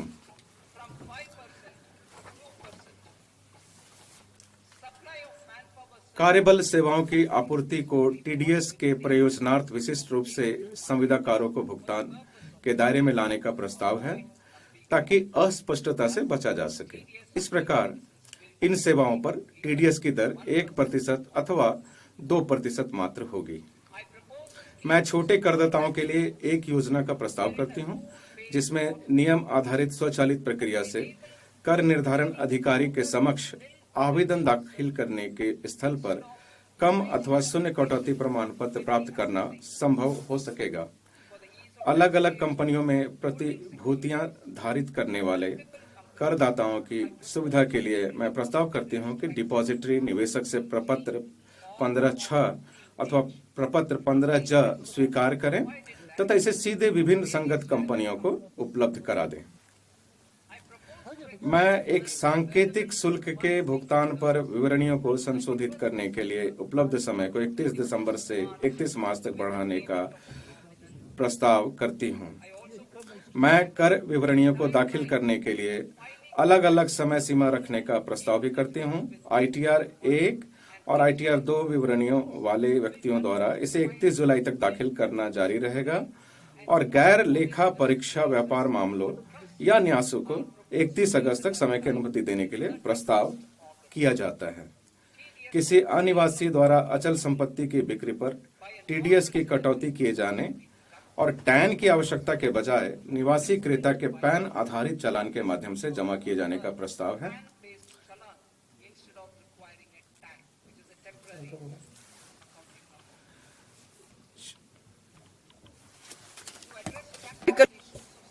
छात्रों, युवा पेशेवरों, तकनीकी कर्मचारियों, अन्यत्र चले गए अनिवासी भारतीयों और ऐसे अन्य छोटे करदाताओं की व्यावहारिक समस्या को दूर करने के लिए मैं इन करदाताओं के लिए एक निश्चित आयकर के नीचे अथवा परिसंपत्ति को प्रकट करने के लिए 6 माह की विदेशी परिसंपत्ति प्रकटीकरण योजना शुरू करने का प्रस्ताव करती हूँ।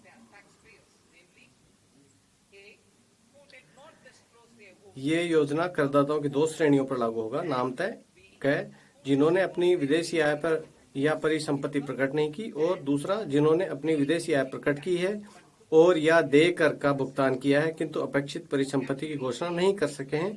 श्रेणी क के लिए अप्रकट आय परिसंपत्ति की सीमा 1 करोड़ रुपए तक करने का प्रस्ताव है। उन्हें कर के रूप में परिसंपत्ति के उचित बाजार मूल्य का 30% या अप्रकट आय का 30% और दंड के स्थान पर अतिरिक्त आयकर के रूप में 30% का भुगतान करना होगा। इससे अभियोजन से उन्मुक्ति होगी।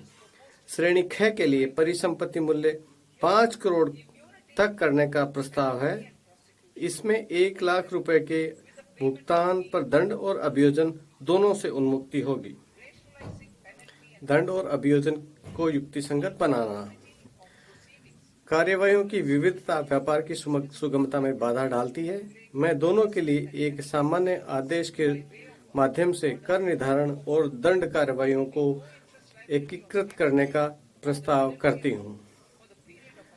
अपील की प्रक्रिया के निष्कर्ष पर ध्यान दिए बिना प्रथम अपीलीय प्राधिकारी के सक्षम अपील की अवधि के लिए दंड राशि के संबंध में करदाता का कोई ब्याज देयता नहीं होगी। इससे अतिरिक्त पूर्व भुगतान की मात्रा 20% से कम करके 10% की जा रही है और इसकी गणना केवल मुख्य कर मांग पर होती रहेगी। मुकदमेबाजी को कम करने के लिए एक अतिरिक्त उपाय के रूप में मैं करदाता को संगत वर्ष के लिए लागू दर के अतिरिक्त 10% कर दर के साथ विवरणी को पुनर्निर्धारण कार्यवाहियों के पश्चात भी अद्यतन करने की अनुमति देने का प्रस्ताव करती हूँ। कर निर्धारण अधिकारी उसके बाद अपनी कार्यवाहियों में से इस अद्यतन विवरणी का उपयोग करेंगे। कर की सूचना देने वाले मामलों में दंड और अभियोजन से उन्मुक्ति हेतु एक फ्रेमवर्क पहले से मौजूद है। मैं उन्मुक्ति के इन फ्रेमवर्क को गलत सूचना देने के संबंध में लागू करने का प्रस्ताव करती हूँ। तथापि ऐसे मामलों में करदाता के देकर और ब्याज के अलावा अतिरिक्त आयकर के रूप में राशि के 100% का भुगतान करना अपेक्षित होगा। खातों की लेखा परीक्षा कराने में विफलता, अंतरण मूल्य निर्धारण, लेखा परीक्षा रिपोर्ट प्रस्तुत न करने तथा वित्तीय लेन देनों के लिए विवरण प्रस्तुत करने में चूक जैसी कतिपय तकनीकी चूकों के लिए दंडों को शुल्क में परिवर्तित करने का प्रस्ताव करती हूँ।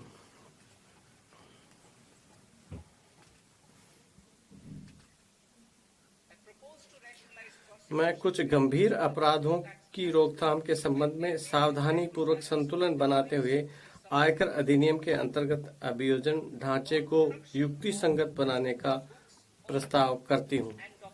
लेखा बहियों और दस्तावेजों को प्रस्तुत न करना तथा वस्तु रूप में भुगतान के मामले में टीडीएस का भुगतान करने की अपराध नहीं होगी। इसके अतिरिक्त छोटे अपराधों के लिए केवल जुर्माना ही लगाया जाएगा। शेष अभियोजनों को अपराध की प्रमात्रा के अनुपात में श्रेणीबद्ध किया जाएगा। इनका परिणाम अधिकतम कारावास को कम करके 2 वर्ष करते हुए केवल साधारण कारावास होगा, जिसमें न्यायालयों को उन्हें जुर्माना में परिवर्तित करने की शक्तियां होगी। कोई दंड नहीं होगा। वर्तमान में 20 लाख रुपए से कम के सकल मूल्य वाली अचल विदेशी परिसंपत्तियों का गैर प्रकटीकरण करने पर फिलहाल कोई दंड नहीं है। मैं 1/10/2024 से भूतलक्षी प्रभाव से उनको अभियोजन से उन्मुक्ति का प्रस्ताव करती हूँ। सहकारिता अपने सदस्यों द्वारा जुटाए या उत्पादित दूध, तिलहन, फल अथवा सब्जियों की आपूर्ति में संलग्न प्राथमिक सहकारी समितियों के लिए कटौती पहले से ही अनुमत्य है। मैं उनके सदस्यों द्वारा उत्पादित पशु चारा और कपास के बीज की आपूर्ति को इस कटौती में शामिल करने का प्रस्ताव करती हूँ। मैं नई कर व्यवस्था के अंतर्गत अंतर सहकारी समिति लाभांश आय को इसके सदस्यों में आगे संवितरण की सीमा तक कटौती के रूप में अनुमति दिए जाने का प्रस्ताव करती हूँ। मैं किसी अधिसूचना राष्ट्रीय सहकारी संघ द्वारा दिनांक 31/1/2026 तक कंपनियों में किए गए निवेश पर प्राप्त लाभांश आय पर 3 वर्षों की अवधि के लिए छूट देने का प्रस्ताव करती हूँ। ये छूट केवल तभी प्रदान की जाएगी जब उक्त लाभांश को इसके सदस्य सहकारी समितियों से आगे वितरित किया जाए। भारत के विकास इंजन के रूप में आईटी क्षेत्र को सहायता। भारत सॉफ्टवेयर विकास सेवाओं, आईटी समर्पित सेवाओं, ज्ञान प्रक्रिया आउटसोर्सिंग सेवाओं और सॉफ्टवेयर विकास से संबंधित संविदागत अनुसंधान और विकास सेवाओं के क्षेत्र में वैश्विक अग्रणी है। ये व्यवसाय क्षेत्र एक दूसरे से अभिन्न रूप से जुड़े हुए हैं। इन सभी सेवाओं को उन पर लागू 15.5% के एक समान सेफ हार्बर मार्जिन के साथ सूचना प्रौद्योगिकी सेवाओं की एक सकल श्रेणी के अंतर्गत सम्मिलित किए जाने का प्रस्ताव है। आईटी सेवाओं के लिए सेफ हार्बर प्राप्त करने के लिए सीमा को 300 करोड़ रुपए से पर्याप्त रूप से बढ़ाकर 2000 करोड़ रुपए किया जा रहा है। आईटी सेवाओं के लिए सेफ हार्बर का अनुमोदन एक स्वचालित नियम आधारित प्रक्रिया द्वारा किया जाएगा, जिससे आवेदनों की जांच करने और स्वीकार करने के लिए किसी कर अधिकारी की आवश्यकता नहीं होगी। एक बार किसी आईटी सेवा कंपनी द्वारा इसके लिए आवेदन करने पर कंपनी की इच्छानुसार इसी सेफ हार्बर को 5 वर्ष की अवधि के लिए जारी रखा जा सकता है। मैं अग्रिम मूल्य निर्धारण करार एपीए करने की इच्छुक आईटी सेवा कंपनियों के लिए आईटी सेवाओं हेतु एक पक्षीय एपीए प्रक्रिया को तेज करने का प्रस्ताव करती हूँ, जिसे 2 वर्षों की अवधि के भीतर पूरा करने का प्रयास किया जाएगा। करदाता के अनुरोध पर 2 वर्ष की अवधि को आगे 6 महीने के लिए बढ़ाया जा सकता है। मैं एपीए में शामिल होने वाली कंपनी को उपलब्ध संशोधित विवरणी की सुविधा उसकी संबंध संस्थाओं को भी प्रदान किए जाने का प्रस्ताव करती हूँ। वैश्विक व्यापार और निवेश आकर्षित करना, डाटा केंद्रों में महत्वपूर्ण अवसंरचनाओं को समक्ष बनाने और निवेश बढ़ाने की आवश्यकता पर विचार करते हुए मैं किसी ऐसे विदेशी निवेश के लिए वर्ष 2047 तक एक रियायत प्रदान करने का प्रस्ताव करती हूँ, जो भारत में डाटा केंद्र और सेवाओं का उपयोग करके वैश्विक स्तर पर क्लाउड सेवाएं प्रदान करती हैं। तथापि इससे भारतीय पुनर्बिक्री संस्था के माध्यम से भारतीय ग्राहकों को सेवा प्रदान करने की आवश्यकता होगी। यदि डाटा सेंटर प्रदान करने वाली कंपनियां एक संबंधित कंपनी है तो मैं उसे लागत कर पर 15% का सेफ हार्बर प्रदान करने का भी प्रस्ताव करती हूँ। इलेक्ट्रॉनिक विनिर्माण के लिए जस्ट इन टाइम कार्य कुशलता का उपयोग बढ़ाने के लिए मैं बीजक मूल्य के 2% के लाभांतरण पर किसी ब्रांडेड वेयरहाउस और कंपोनेंट वेयरहाउस के लिए अनिवासियों को सेफ हार्बर प्रदान करने का प्रस्ताव करती हूँ। लगभग 0.7% का परिणामी कर प्रतिस्पर्धी क्षेत्राधिकार के मुकाबले काफी कम होगा। भारत में टोल विनिर्माण को बढ़ावा देने के लिए मैं ऐसे किसी अनिवासी को आयकर से 5 वर्षों के लिए छूट पर देने का प्रस्ताव करती हूँ, जो बॉन्डेड क्षेत्र में किसी टोल विनिर्माता को पूंजीगत वस्तुएं, उपकरण अथवा टूलिंग उपलब्ध कराता है। वैश्विक प्रतिभा के विशाल पूल को भारत में लंबी अवधि के लिए काम करने हेतु प्रोत्साहित करने के लिए मैं अधिसूचित योजनाओं के अंतर्गत 5 वर्षों की प्रवास अवधि के लिए किसी अनिवासी विशेषज्ञ की वैश्विक आय के लिए छूट का प्रस्ताव करती हूँ। मैं उन सभी अनिवासियों को न्यूनतम वैकल्पिक एमएटी से छूट प्रदान करने का प्रस्ताव करती हूँ, जो अनुमानित आधार पर कर का भुगतान करते हैं।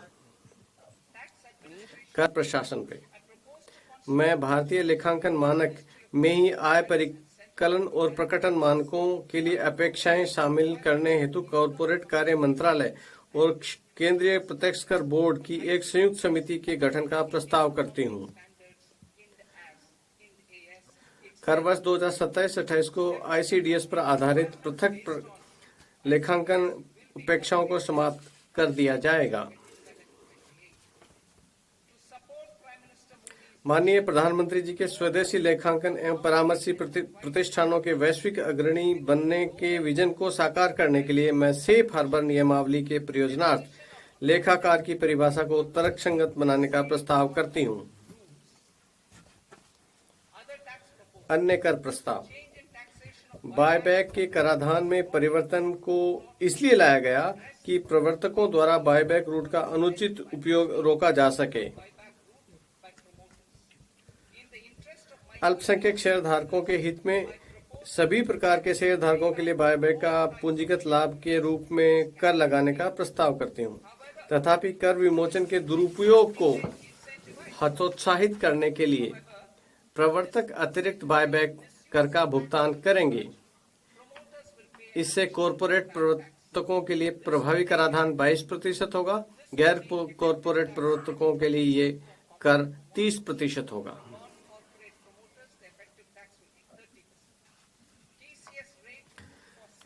विशिष्ट वस्तुओं नामतः अल्कोहल युक्त लिकर, स्क्रैप और खनिजों के विक्रेताओं के लिए टीसीएस दरों को तर्कसंगत बनाते हुए 2% ही किया जाएगा। तेंदुपत्तों पर दरों को 5% से घटाकर 2% किया जाएगा। मैं वायदा सौदों पर एसटीटी को मौजूदा 0.02% से बढ़ाकर 0.05% करने का प्रस्ताव करती हूँ।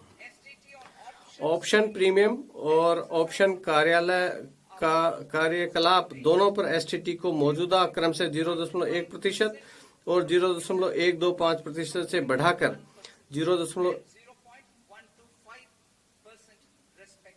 0.15% करने का प्रस्ताव है। हमने वर्ष 2019 में कॉरपोरेट के लिए कराधान परिदृश्य में सुधार किया था, जिसमें कम कर दरों के साथ उनको सरलीकृत व्यवस्था उपलब्ध कराई गई ताकि वे कटौतियों और छूट का दावा करने के बजाय कारोबार पर समुचित ध्यान केंद्रित कर सकें। कंपनियों को नई व्यवस्था में स्थानांतरित करने के लिए प्रोत्साहित करने हेतु कंपनियों को आगे लाई जाई गई मैट क्रेडिट को समायोजित करने की अनुमति केवल नई व्यवस्था में दिए जाने का प्रस्ताव है। नई व्यवस्था में उपलब्ध मैट क्रेडिट का उपयोग करके समायोजन कर देयताओं को 1/4 की सीमा तक की अनुमति दिए जाने का प्रस्ताव है। मैट को अंतिम कर बनाए जाने का प्रस्ताव है। इसलिए 1 अप्रैल 2026 से कोई क्रेडिट संचय नहीं होगा। इस परिवर्तन के अनुरूप 15% की मौजूदा मैट दर को कम करके 14% किया जा रहा है। 31 मार्च 2026 तक संचित करदाताओं को आगे लाई गई मैट क्रेडिट उपरोक्त अनुसार उनको समायोजन के लिए उपलब्ध रहेंगे। अब आती हूँ अप्रत्यक्ष करों पे। अब मैं अप्रत्यक्ष करों से संबंधित प्रस्तावों पर आती हूँ। सीमा शुल्क और केंद्रीय उत्पाद शुल्क के लिए मेरे प्रस्तावों का लक्ष्य प्रशुल्क संरचना और सरल बनाना, घरेलू विनिर्माण को सहायता देना, निर्यात प्रतिस्पर्धात्मकता को प्रोत्साहित करना और शुल्क को प्रतिलोम को ठीक करना है। लंबे समय से चले आ रहे सीमा शुल्क छूटों को समाप्त करने को जारी रखते हुए मैं भारत में विनिर्मित हो रहे मदों अथवा जहां आयात नगण्य है वहां पर कतिपय कूटों को हटाना चाहती हूं। इसी प्रकार किसी विशेष मद पर लागू शुल्क की दर का निर्धारण करने की प्रक्रिया और सरल बनाने के लिए मैं प्रशुल्क अनुसूची में ही विभिन्न सीमा शुल्क अधिसूचनाओं में कतिपय प्रभावी दरों को शामिल करने का प्रस्ताव करते हूं। अब मैं क्षेत्र विशिष्ट प्रस्तावों की चर्चा करूंगी। समुद्री चमड़ा और वस्त्र उत्पादों का निर्यात संवर्धन। मैं निर्यात हेतु समुद्री खाद्य उत्पादों के प्रसंस्करण के लिए उपयोग में आने वाले विशिष्ट नवनीतियों के शुल्क मुक्त आयात की सीमा को वर्तमान 1% से बढ़ाकर पिछले वर्ष की निर्यात कारोबार की एफओबी मूल्य का 3% करने का प्रस्ताव करती हूं। मैं विनिर्दिष्ट निविष्टियों के शुल्क मुक्त आयात की अनुमति जूतों के ऊपरी हिस्सों के निर्यात के लिए देने का प्रस्ताव करती हूं, जो वर्तमान में चर्म अथवा सिंथेटिक फुटवेयर के निर्माण के लिए उपलब्ध हैं। मैं चर्म या वस्त्र परिधानों, चर्म अथवा सिंथेटिक फुटवेयर तथा अन्य चर्म उत्पादों के निर्यातकों के लिए अंतिम उत्पाद के निर्यात हेतु समयावधि को मौजूदा 6 महीने से बढ़ाकर 1 वर्ष करने का प्रस्ताव करती हूँ। ऊर्जा परिवर्तन और सुरक्षा। मैं बैटरी ऊर्जा भंडारण प्रणालियों में लिथियम आयन सेल निर्माण का उपयोग करने वालों के साथ साथ बैटरियों के लिए लिथियम आयन सेल विनिर्माण के लिए उपयुक्त पूंजीगत वस्तुओं को दिए जाने वाले मूल सीमा शुल्क छूट को जारी रखने का प्रस्ताव करती हूँ। मैं सोलर ग्लास के विनिर्माण हेतु सोडियम एंटीमोनेट आयात पर मूल सीमा शुल्क में छूट का प्रस्ताव करते हूँ। नाभिकीय ऊर्जा, मैं नाभिकीय ऊर्जा परियोजनाओं के लिए अपेक्षित वस्तुओं के आयात पर वर्तमान मूल्य सीमा शुल्क छूट को 2035 तक बढ़ाने और उनकी क्षमता पर ध्यान दिए बिना सभी नाभिकीय संयंत्रों पर लागू करने का प्रस्ताव करती हूँ। महत्वपूर्ण खनिज, भारत में महत्वपूर्ण खनिजों के प्रसंस्करण हेतु आवश्यक पूंजीगत वस्तुओं के आयात के लिए मूल सीमा शुल्क में छूट प्रदान करने के लिए प्रस्ताव किया जाता है। बायोगैस मिश्रित सीएनजी, मैं बायोगैस मिश्रित सीएनजी पर देय केंद्रीय सीमा शुल्क की गणना करते हुए बायोगैस के संपूर्ण मूल्य को बाहर रखने का प्रस्ताव करती हूँ। सिविल और रक्षा विमानन, मैं सिविलियन प्रशिक्षण और अन्य एयरक्राफ्ट के विनिर्माण के लिए अपेक्षित घटकों और पुर्जों पर मूल सीमा शुल्क में छूट का प्रस्ताव करती हूँ। रक्षा क्षेत्र में इकाइयों द्वारा अनुरक्षण, मरम्मत अथवा ओवरऑल जरूरतों को प्रयोग किए जाने वाले विमानों के पुर्जों को विनिर्माण के लिए आयातित कच्चे माल पर मूल सीमा शुल्क के छूट प्रदान करने का प्रस्ताव करती हूँ। इलेक्ट्रॉनिक्स, उपभोक्ता इलेक्ट्रॉनिक क्षेत्र में मूल्यवर्धन को और अधिक मजबूत बनाने के लिए मैं माइक्रोवेव ओवन और विनिर्माण में प्रयुक्त विशिष्ट पुर्जों का मूल सीमा शुल्क से छूट का प्रस्ताव करती हूँ।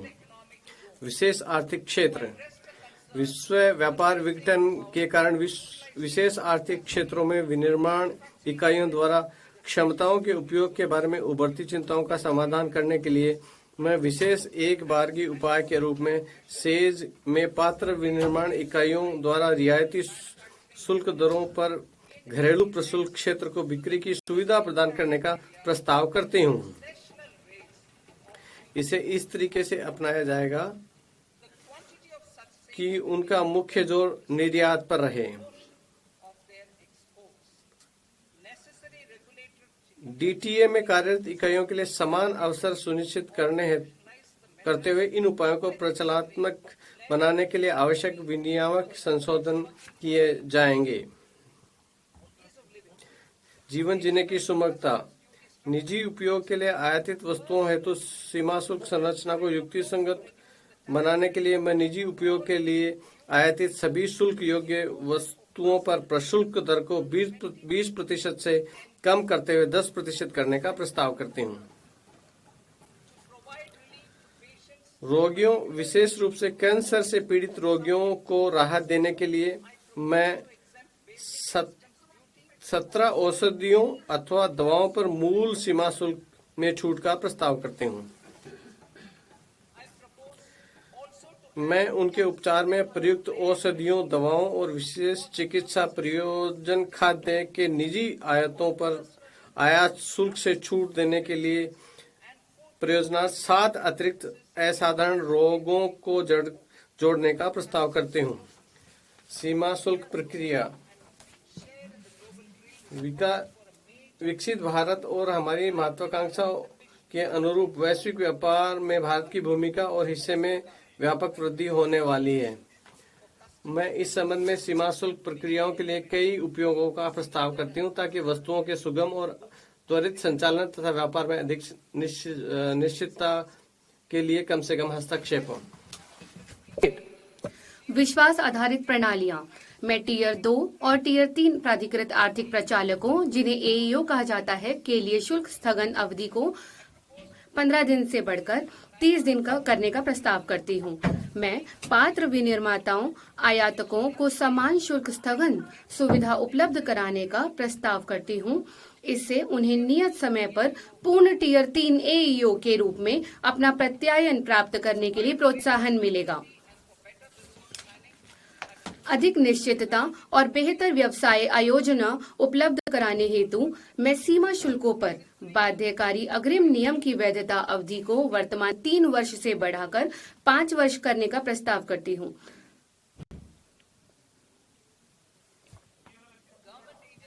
सरकार के समग्र दृष्टिकोण की मूल भावना के अनुरूप सरकारी एजेंसियों को उनके कार्गो के समाशोधन में अधिमान्य व्यवहार हेतु एईओ प्रत्यायन का लाभ लेने के लिए प्रोत्साहित किया जाएगा। लंबे समय में विश्वास प्राप्त आपूर्ति श्रृंखलाओं वाले नियमित आयातकों को जोखिम प्रणाली में मान्यता दी जाएगी ताकि प्रत्येक बार उन्हें उनके कार्गो के सत्यापन की आवश्यकता को कम किया जा सके। इलेक्ट्रॉनिक सीलिंग का उपयोग करने वाले निर्यात कार्गो का फैक्ट्री परिसर से पोत तक का पूरा समाशोधन उपलब्ध कराया जाएगा। उन वस्तुओं के आयात जिनके लिए किसी अनुपालन की आवश्यकता नहीं है, विश्वस्त आयातक द्वारा प्रवेश बिल दायर करने और वस्तुओं के आगमन पर सीमा शुल्क को उनके समाशोधन की औपचारिकताओं पूरी करने के लिए स्वतः सूचना मिल जाएगी। इससे वस्तुओं के आगमन के तत्काल बाद निर्मुक्त किए जाने को सक्षम बनाया जा सकेगा। सीमा शुल्क भंडारण फ्रेमवर्क को स्व प्रकटन, इलेक्ट्रॉनिक ट्रैकिंग और जोखिम आधारित लेखा परीक्षा के साथ एक भंडार संचालक केंद्रित प्रणाली में बदला जाएगा। ये सुधार अधिकारी पर निर्भर अनुमोदनों की वर्तमान प्रणाली को हटाएंगे और इससे लेन देन विलंबों और अनुपालन लागतों में कमी आएगी। व्यापार करने की सुगमता। विभिन्न सरकारी एजेंसियों से कार्गो समाशोधन के लिए अपेक्षित अनुमोदनों की प्रक्रिया को इस वित्त वर्ष के अंत तक एकल और परस्पर जुड़े हुए डिजिटल विंडो के माध्यम से निर्बाध बनाया जाएगा। खाद्य, औषधि, पौध, पशु और वन्य जीव उत्पादों जो निषिद्ध कार्गो का 70% होता है के समाशोधन में शामिल प्रक्रियाओं को अप्रैल 2026 तक प्रचालनात्मक बना दिया जाएगा। जिन वस्तुओं के लिए कोई अनुपालन अपेक्षा नहीं है, उन वस्तुओं को आयातक द्वारा ऑनलाइन पंजीकरण पूरा करने के तत्काल बाद सीमा शुल्क द्वारा शुल्क के भुगतान के अध्ययन समाशोधित किया जाएगा। सभी सीमा शुल्क प्रक्रियाओं के लिए एकल, एकीकृत और मापनीय प्लेटफॉर्म के रूप में सीमा शुल्क एकीकृत प्रणाली CIS 2 वर्षों में शुरू की जाएगी। गैर सन्निविष्ट स्कैनिंग और उन्नत इमेजिंग तथा जोखिम आकलन हेतु AI प्रौद्योगिकी का उपयोग सभी प्रमुख पत्तनों में प्रत्येक कंटेनर को स्कैन करने के उद्देश्य से चरणबद्ध तरीके से किया जाएगा। नए निर्यात अवसर।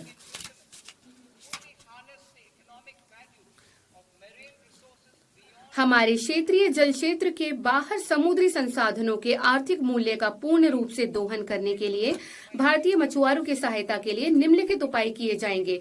क, विशिष्ट आर्थिक क्षेत्र EEZ अथवा बीच समुद्र में मछली पकड़ने वाले भारतीय नौकाओं द्वारा पकड़ी गई मछली को शुल्क मुक्त किया जाएगा। विदेशी पत्तन पर ऐसी मछली के उतराई को निर्यात वस्तु के रूप में स्वीकार किया जाएगा। मछली पकड़ने, पारगमन और ढुलाई के दौरान दुरुपयोग को रोकने के लिए सुरक्षा उपाय किए जाएंगे।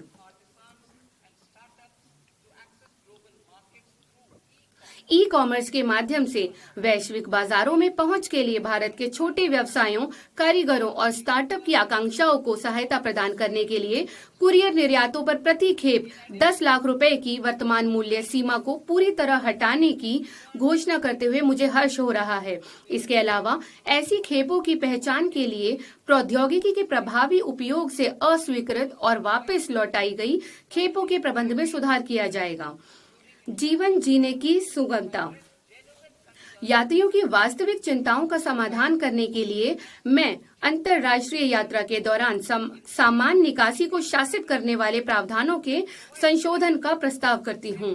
संशोधित नियमों से वर्तमान समय की यात्रा संबंधी वास्तविकताओं के अनुरूप शुल्क मुक्त भत्ते में वृद्धि होगी और अंदर लाई गई आधा अथवा बाहर ले जाई गई वस्तुओं की अस्थायी ढुलाई में स्पष्टता आएगी। ऐसे ईमानदार करदाता हैं जो उनके सभी बकायों का भुगतान करके विवादों का निपटान करने के इच्छुक होते हैं, किंतु वे दंड से जुड़ी नकारात्मक भावनाओं के कारण ऐसा नहीं करते हैं। अब वे दंड के बदले में अतिरिक्त राशि का भुगतान करके अपने मामले बंद करने में सक्षम होंगे। माननीय अध्यक्ष महोदय, इसके साथ ही मैं यह बजट इस गरिमामयी सदन के समक्ष रखती हूँ। जय हिंद। आइटम आइटम नंबर 3 माननीय वित्त मंत्री जी।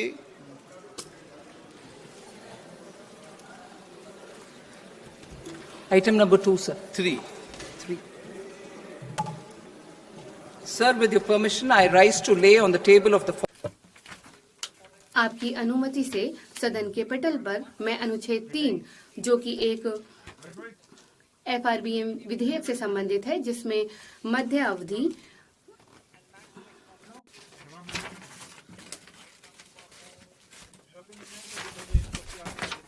आपकी अनुमति से जो वित्त विधेयक 2025-26 है उसके आपके सामने रखती हूँ। प्रदान की जाए।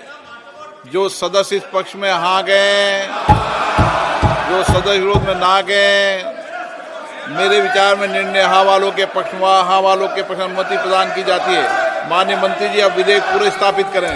Sir, I introduce the bill. मैं विधेयक को पुनर्स्थापित करती हूँ। सदस्यगण, आपको सूचित किया जाता है कि माननीय वित्त मंत्री जी के बजट भाषण की कॉपी पब्लिकेशन काउंटर पर ली जाती है। बजट भाषण और बजट से संबंधित दस्तावेज आपके मोबाइल फोन और मेंबर पोर्टल्स पर ही उपलब्ध है। सभा की कार्रवाई कल सोमवार दिनांक 2 फरवरी 2026 को प्राप्त 11 बजे तक के लिए स्थगित की जाती है।